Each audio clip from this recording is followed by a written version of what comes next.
Next one ആണ് data control languages, അതായത് DCL commands. അപ്പം നമ്മൾ പറഞ്ഞായിരുന്നു നമുക്ക് സെക്യൂരിറ്റി മെയിൻറ്റെയിൻ ചെയ്യാൻ വേണ്ടി നമ്മൾ യൂസ് ചെയ്യുന്നതാണ് DCL കമാൻഡ്സ് എന്ന് പറഞ്ഞു. അതായത് ഇപ്പോൾ ഒരു ഗൂഗിൾ ഫോം ഉണ്ടാക്കി കഴിഞ്ഞാൽ ആ ഗൂഗിൾ ഫോമിൽ എനിക്ക് പെർമിഷൻ കൊടുക്കണോ വേണ്ടയോ എന്നുള്ളത് അഡ്മിനായ ഞാനായിരിക്കും തീരുമാനിക്കുന്നത്.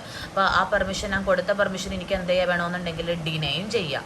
അപ്പോൾ ഇവിടുത്തെ കേസിൽ നമ്മൾ യൂസ് ചെയ്യുന്നത് രണ്ട് കമാൻഡ്സുകളാണ്. ഗ്രാൻഡ് ഉണ്ട്, റിവോക്ക് ഉണ്ട്. ഗ്രാൻഡ് മീൻസ് പെർമിഷൻ ഗ്രാൻഡ് ചെയ്യുക, റിവോക്ക് മീൻസ് എന്ന് പറഞ്ഞാൽ പെർമിഷനെ ഡിനൈ ചെയ്യുക. അപ്പോൾ നമ്മളിവിടെ ഗ്രാൻഡ് സ്റ്റേറ്റ്മെൻറ്റ് കൊടുക്കുന്നത് വെച്ചാൽ grant, privilege, on, object, to, who, ഇങ്ങനെയാണ് നമ്മൾ ഗ്രാൻഡ് സ്റ്റേറ്റ്മെൻറ്റിൻ്റെ സിൻടാക്സ് കൊടുക്കുന്നത്. അതായത് പ്രിവിലേജ് മീൻസ് നമ്മൾ ഉദ്ദേശിക്കുന്നത് അത് എന്ത് വേണമെങ്കിലും ആകാം. അതായത് അപ്ഡേറ്റ് ആകാം, സെലക്ട് ആകാം, ഡിലീറ്റ് ആകാം, ഓൾട്ടർ ആകാം. ഇതാണ് നമ്മുടെ പ്രിവിലേജ്. എന്ത് ആക്ഷൻ നമ്മൾ കൊടുക്കണം.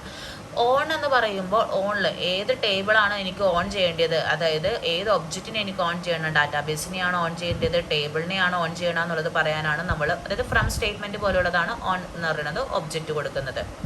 ഇനി വൂ എന്ന് പറയുന്നത് നമ്മൾ ആർക്കൊക്കെ ഓൺ ചെയ്ത് കൊടുക്കണം, അതായത് ലോഗിൻ ചെയ്യണ സമയത്ത്, അതായത് യൂസറിനാണോ ഡാറ്റാബേസ് ലോഗിൻ ആണോ ചെയ്യേണ്ടത്, അതാണ് നമ്മൾ വൂവിൽ കൊടുക്കുന്നത്. ഇപ്പോൾ grant, privilege, on, object, to, who, ഇതാണ് ഗ്രാൻഡ് സ്റ്റേറ്റ്മെൻറ്റ് എന്ന് പറയുന്നത്.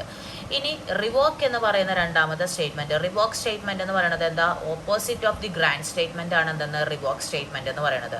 അപ്പോൾ ഓപ്പോസിറ്റ് ഓഫ് ഗ്രാൻഡ് സ്റ്റേറ്റ്മെൻറ്റ് എന്ന് പറയുമ്പോൾ ഗ്രാൻഡ് സ്റ്റേറ്റ്മെൻറ്റിൽ നമ്മൾ എങ്ങനെ കൊടുത്താൽ ഗ്രാൻഡ്, പ്രിവിലേജ്. അപ്പോൾ ഗ്രാൻഡിന് പകരം ഇവിടെ എന്ത് വരും, റിവോക്ക്, പ്രിവിലേജ്, ഓൺ, ഒബ്ജക്റ്റ്, ടുവിന് പകരം ഇവിടെ എന്തായിരിക്കും വരുന്നത്, ഫ്രം, എന്നിട്ട് വൂ. ബാക്കിയെല്ലാം എന്താ, സെയിം തന്നെയാണ്. അപ്പോൾ അതാണ് എന്തെന്ന് റിവോക്ക് സ്റ്റേറ്റ്മെൻറ്റ്. അപ്പോൾ ഈ രണ്ട് കമാൻഡ്സ് ആണ് നമ്മുടെ എന്തെന്ന് ഡാറ്റ കൺട്രോൾ ലാംഗ്വേജസിൽ നമ്മൾ യൂസ് ചെയ്യുന്നത്.